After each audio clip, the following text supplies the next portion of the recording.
संबंध हैं, तुनिशा और संजीव कौशल के संबंध बहुत ही खराब थे, खराब टू सच एन एक्सटेंट कि तुनिशा उनका नाम सुनते ही एंजाइटी और पैनिक अटैक में आती थी।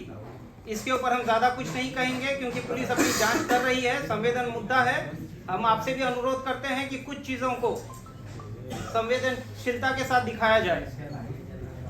संजीव कौशल जी और वनीता जी तुनिशा प्लस उसके पैसों को फुल कंट्रोल करते थे।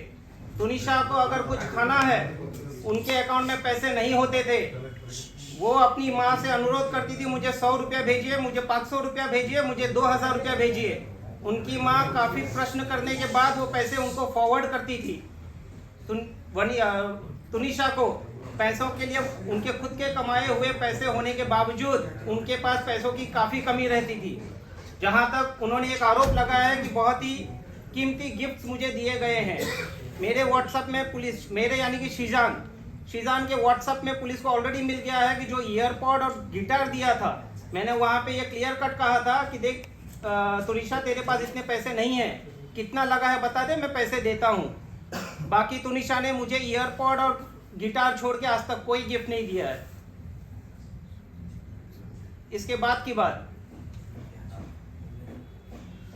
लॉकडाउन के थोड़े पहले मिस्टर संजीव कौशल आए थे बॉम्बे अपना किसी ट्रीटमेंट कराने के लिए। ट्रीटमेंट होने के बाद वो इंसिस्ट कर रहे थे कि तुनिशा को लेके चलते हैं चंडीगढ़।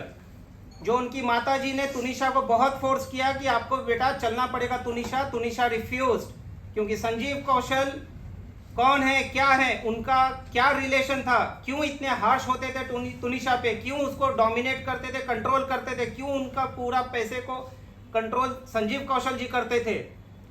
इन सारे चीज़ों को लेके संजीव कौशल का नाम जैसे ही आता था, तुनिशा अपने पैनिक अटैक या किसी ना किसी एंजाइटी में चली जाती थी। शी रिफ्यूज, जिसके वजह से at the instigation of mister Sanjeev Kaushal, Tunisha की माँ वनीता जी ने तुनिशा का मोबाइल तोड़ दिया, तुनिशा का गला दबाया है।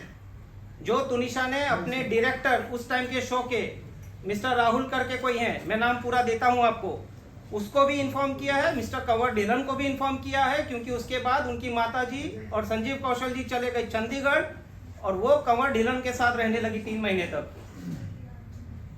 तो संजीव कौशल जी और उनकी माताजी का क्या रिलेशन है, संजीव कौशल जी और उनकी माताजी तुनिशा को किस तरह से ऑपरेट करते थे, डोमिनेट करते थे, रूल करते थे, हस्तक्षेप करते थे, क्या करना है क्या नहीं करना है, किसको मिलना है किसको नहीं मिलना है, इन सब चीज़ों से तुनिशा काफ़ी डिस्टर्ब थी। 2016 में जब तुनिशा की कजिन सिस्टर का देहांत हुआ, वो पूरी तरह से टूट गई और टूटने के बाद उसका मानसिक जो भी था वो ट्रीटमेंट किया नहीं किया, पुलिस अपनी जांच कर रही है। चंडीगढ़ में उनका ट्रीटमेंट चला है। 2016 के बाद चंडीगढ़ में कोई एक ऐसा हादसा हो गया कि संजीव कौशल जी ने उनकी माताजी और तुनिशा को देर रात घर से निकाल दिया था, जिसके बाद वो लोग आए हैं मुंबई। और यहाँ आने के बाद पवन शर्मा ने एज अ मैनेजर तुनिशा के लिए कुछ काम लाए। उससे ज़्यादा पवन शर्मा का तुनिशा का दूर दूर तक कोई लेना देना नहीं है और कुछ ही दिनों में तुनिशा ने उनको निकाल भी दिया। She was unhappy with his interference. उनके सगे मामा जो फ्यूनरल में आए थे, उन्होंने आज तक मीडिया के सामने एक बाइट नहीं दिया है, बट सो कॉल्ड मामा ने पूरे मसले को कहां से कहां लेके चले गए हैं। सारे आरोप जो भी लगे हैं, किसने लगाए, कैसे लगाए, सारे के सारे आपके मीडिया के सामने हैं। अब आप लोगों में से जिसको जो बोलना है बाद में, पहले इन लोगों को अपना पक्ष रख लेने दीजिए। जहां तक हिजाब वाली बात है, जहां तक दरगाह वाली बात है, जहां तक उर्दू वाली बात है।